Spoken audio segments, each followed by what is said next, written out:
नमस्कार दोस्तों, मैं हूं आपका दोस्त अंकुर पारिक और आज से हम एक नया विषय पढ़ने जा रहे हैं। आपके बीए के अंतर्गत पार्ट थर्ड यानी कि थर्ड ईयर में पॉलिटिकल साइंस के अंतर्गत जो पेपर 1 है, जिसको बहुत महत्वपूर्ण विषय माना जाता है दोस्तों, और जिसके लिए कहा जाता है कि यार ये सब्जेक्ट तो बहुत ज़्यादा कठिन है, यानी कि आप समझ ही गए होंगे। उस पेपर का नाम है रिप्रेजेंटेटिव वेस्टर्न पॉलिटिकल थिंकर, यानी कि प्रतिनिधियात्मक पश्चिमी राजनीतिक विचारक। मैं आपको A1 एजुकेशन ऐप के अंतर्गत आपको ये पूरा का पूरा पेपर कराऊंगा। और इस पेपर के बारे में दोस्तों माना जाता है कि ये पेपर बहुत कठिन है। कठिन तो होगा ही, जिसके नाम के आगे ही वेस्टर्न लगा हुआ है, यानी कि हमें यहाँ पर नाम पढ़ने पड़ेंगे। प्लेटो, सुकरात, रूसो, मैकियावली, बेंथम, मिल, होब्स, इनके नाम ही याद नहीं होते।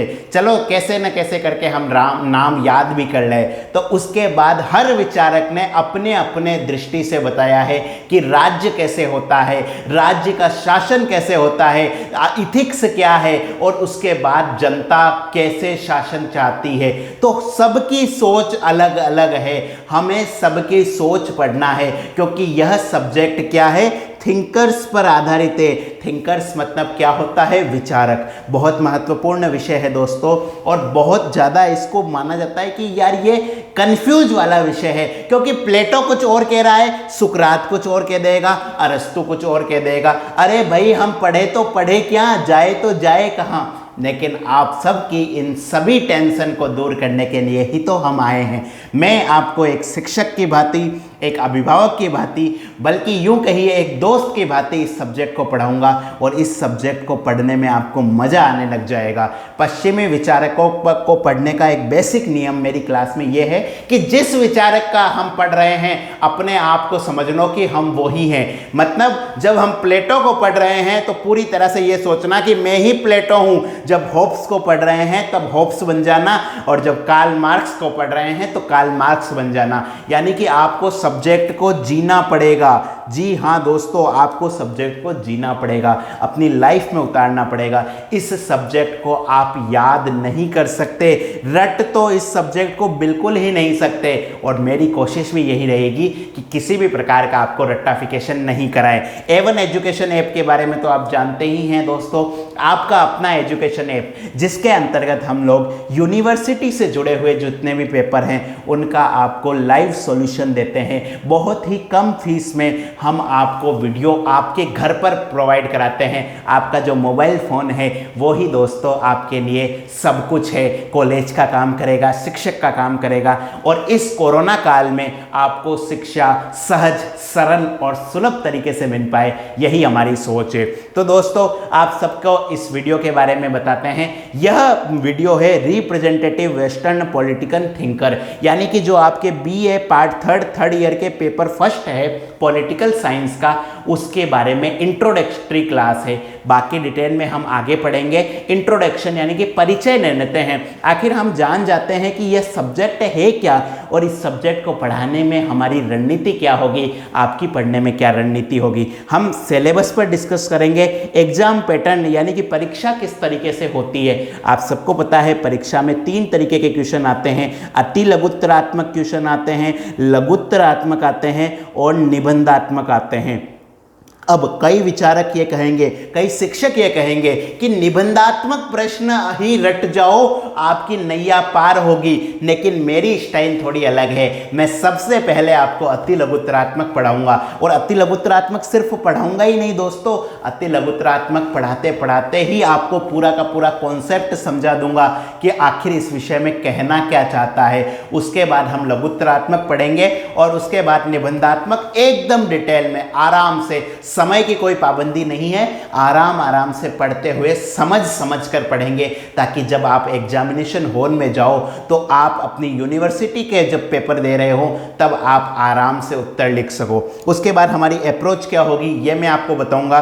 तो चलते हैं, सबसे पहले हम देख लेते हैं सिलेबस क्या है। यह सिलेबस 3 पार्ट में डिवाइड किया गया है, पार्ट 1, पार्ट 2, पार्ट 3। हिंदी में कहेंगे खंड क, खंड ख और खंड ग। दोस्तों पहली क्लास है, इसलिए हमें ये तो पता होना चाहिए ना कि हमें क्या पढ़ना है। डायरेक्ट पढ़ने मत बैठ जाओ, क्योंकि क्रिकेट का सीजन चल रहा है। तो क्रिकेट में क्या होता है दोस्तों, जब तक हमें ये नहीं पता है कि उस टीम का मेन बॉलर कौन है, उस टीम का बहुत अच्छा फील्डर कौन है, उस टीम की क्या मजबूती है, तब तक हम क्या कर सकते हैं, मैच में नहीं जीत सकते। सबसे पहले हम रणनीति बनाएंगे कि भैया ये चीज़ें हैं, ये टॉप 10 हमारे कोर्स में टॉपिक है, इन 10 में से हम किस पर फोकस करेंगे, कौन परीक्षा में बार बार आता है, कौन सा ऐसा टॉपिक है जिसको कितना भी पढ़ लो हमारे समझ में नहीं आएगा। तो कुल मिलाकर मेरा कहना है कि सबसे महत्वपूर्ण होती है रणनीति। और रणनीति जब बनेगी मेरे दोस्तों, जब आपको पता होगा कि सब्जेक्ट में क्या क्या पूछा जाएगा। तो खंड क के अंतर्गत जो पुराने यूनानी जो थे दार्शनिक, उनके बारे में हम पढ़ेंगे। सबसे पहले आपको बताएंगे प्लेटो का क्या दर्शन था, प्लेटो ने किस प्रकार राज्य की उत्पत्ति का सिद्धांत दिया, प्लेटो का धर्म का क्या सिद्धांत था, प्लेटो का साम्यवाद क्या था, और प्लेटो का साम्यवाद कार्ल मार्क्स के साम्यवाद से किस प्रकार अलग था। प्लेटो के बाद हम अरस्तु पर पढ़ेंगे। आखिर प्लेटो का चेला अरस्तु किस प्रकार प्लेटो की आलोचना करता है, किन किन बातों पर वो अपने गुरु से भी अलग राय रखता है, और उन्होंने क्या बताया, उस समय जो यूनान के नगर राज्य हुआ करते थे उनके बारे में उनका क्या सिद्धांत था। इन सब चीज़ों को बहुत डिटेल से, बहुत आराम से हम पढ़ेंगे। उसके बाद अगला नंबर आता है एक्विनास का। संत एक्विनास, जिन्होंने मध्य युग के अंतर्गत दो दर्शनों को मिलाया। उन्होंने प्लेटो को मिला दिया, जो उस समय रोम यानी कि जो धर्म चलता था, धर्म, और उन्होंने प्लेटो के सिद्धांत को किस प्रकार मिलाया, किस प्रकार देसी भाषा में कहें तो कॉकटेल करा, और एक तरीके से दो अलग अलग विचारों के बीच में सेतु बनाने का काम करा। ये तीनों के तीनों आपके खंड क के अंतर्गत पूछे जाएंगे। खंड ख यानी कि दूसरे खंड के अंतर्गत हम किन किन विचारकों को पढ़ेंगे। सबसे पहले हम पढ़ेंगे मैकियावली का दर्शन बहुत महत्वपूर्ण है। मैकियावली एक उदार विचारक था। उसने जो जो बातें कही, उसने क्या कहा कि राज्य कैसा होना चाहिए, सामाजिक अनुबंध का सिद्धांत किस प्रकार उन्होंने दिया, ये सारी चीजें हम डिटेल में करेंगे। उसके बाद होब्स तो ये कहता है कि मानव प्रकृति से ही स्वार्थी होता है, मानव दुष्ट होता है, तो फिर मानवों ने राज्य का निर्माण क्यों करा, राज्य की किस प्रकार शक्ति होनी चाहिए, राज्य पर किस प्रकार अंकुश होना चाहिए। होब्स बहुत महत्वपूर्ण विचारक है दोस्तों, और मैं बार बार कह रहा हूं, हम जिस विचारक को पढ़ेंगे उस विचारक का रूप धारण करेंगे। यानी कि एक दिन में आपको होब्स बना दूंगा तो दूसरे दिन में आपको उसी का एकदम उल्टा जॉन लॉक बना दूंगा। जॉन लॉक जहां होब्स कहता है कि मानव स्वार्थी होता है, मानव दुष्ट होता है, वहीं जॉन लॉक कहता है कि मानव तो बहुत अच्छी कृति है, मानव शांति से रहता है, प्रेम से रहता है, दया भाव से रहता है। तो इन दोनों में क्या अंतर है, और इन दोनों के बीच में संतुलन का काम यानी कि एक कॉम्बिनेशन का काम करता है रूसो का दर्शन पढ़ेंगे, और रूसो का दर्शन किस प्रकार आगामी समय में फ्रांस की क्रांति या नेपोलियन ने किस प्रकार उसे आदर्श माना, ये हम देखेंगे। खंड ख के अंतर्गत आपके पास में 4 विचारक है। अब तीसरे और अंतिम खंड ग के अंतर्गत हम पढ़ेंगे। शुरुआत हम करेंगे उपयोगितावादी विचारकों से। उपयोगितावादी विचारक बेंथम, जिसने सिद्धांत दिया था अधिकतम लोगों का अधिकतम सुख, यानी कि राज्य को ऐसे कार्य करने चाहिए जिससे मैक्सिमम लोगों को मैक्सिमम हैप्पीनेस मिल सके, अधिकतम लोगों को अधिकतम सुख की प्राप्ति हो सके। बेंथम के विचारों को किस प्रकार परिवर्तन करा, किस प्रकार उसमें और ज्यादा चीजें जोड़ी, जे.एस. मिल ने, जॉन स्टुअर्ट मिल, बहुत इंपॉर्टेंट विचारक है दोस्तों। उसके बाद हम पढ़ेंगे कार्ल मार्क्स का। कार्ल मार्क्स तो पूरी ही अलग बात कहता है। वो कहता है कि साम्यवाद किस प्रकार से पूंजीवाद को खत्म करेगा, और जब हम कार्ल मार्क्स पढ़ेंगे ना तो हम पूरी तरीके से उस कार्ल मार्क्स का सोचेंगे। भले ही होंगे हम कितने भी बड़े देशभक्त, लेकिन उस समय हम यही कहेंगे कि एक ऐसा जमाना आएगा जब न कोई वर्ग होगा, न कोई जाति होगी, न कोई धर्म होगा, न कोई राज्य होगा, सब तरफ क्या होगा, सर्वहारा वर्ग का शासन होगा, साम्यवाद होगा, और वही साम्यवाद हमारा ध्येय होगा। कब? जब हम कार्ल मार्क्स को पढ़ रहे होंगे, और सिर्फ उसी को नहीं पढ़ेंगे, उसकी अच्छाइयों के साथ में हर विचारक की अच्छाइयाँ और बुराइयाँ पढ़ेंगे, यानी कि कार्ल मार्क्स आज के ज़माने में किस तरीके से अनुपयोगी है। उसके बाद जॉन लास्की एक बहुत महान दार्शनिक था, मतलब एक कन्फ्यूज्ड आत्मा था। शुरुआत में उसने कुछ और बोला, अपने जीवन के अंत आते आते उन्होंने क्या बोला, अपने ही विचारों को पूरी तरह से 360 डिग्री किस तरह घुमाया जाता है, ये हम समझेंगे लास्की के द्वारा।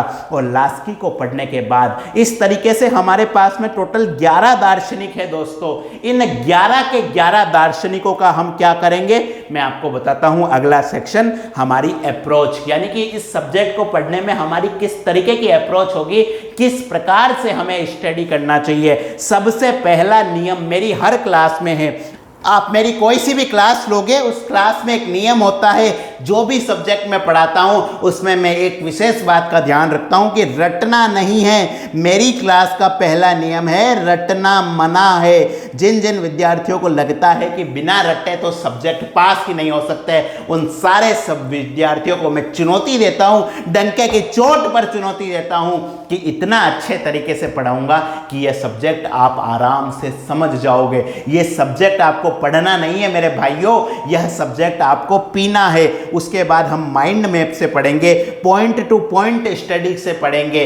11 दार्शनिक है आपके पास में टोटल, ज़्यादा कुछ नहीं करना। हर दार्शनिक का सबसे पहले हम पढ़ेंगे सिद्धांत क्या है, यानी कि उसने क्या सिद्धांत दिया राज्य का, पॉलिटिकल साइंस का। उसके बाद हम देखेंगे कि उसके सिद्धांत की क्या क्या पॉजिटिव बातें हैं, क्या क्या सकारात्मक बातें हैं। उसके बाद हम देखेंगे कि उसके सिद्धांत की क्या क्या नकारात्मक बातें हैं, नेगेटिव बातें हैं। इस तरीके से अगर हम पढ़ेंगे, बस ये 3 चीजें हमने कर ली तो हम निबंधात्मक प्रश्न आराम से कर लेंगे। और जो अति लघुत्तरात्मक और लघुत्तरात्मक के लिए क्या करेंगे, उस दार्शनिक ने अगर कोई बुक लिखी हो, कोई रचना लिखी हो या कोई विचार दिया हो तो उसके बारे में हम डिस्कस कर लेंगे। आपको यह सब्जेक्ट में इतने अच्छे तरीके से बता दूंगा कि इस सब्जेक्ट के बारे में कहा जाता है कि यार ये सब्जेक्ट तो हमारे नंबर कम कर देगा, लेकिन मैं आपसे वादा करता हूं मेरे भाइयों, यह सब्जेक्ट आपके नंबर कम नहीं करेगा बल्कि आपके नंबर बूस्ट कर देगा।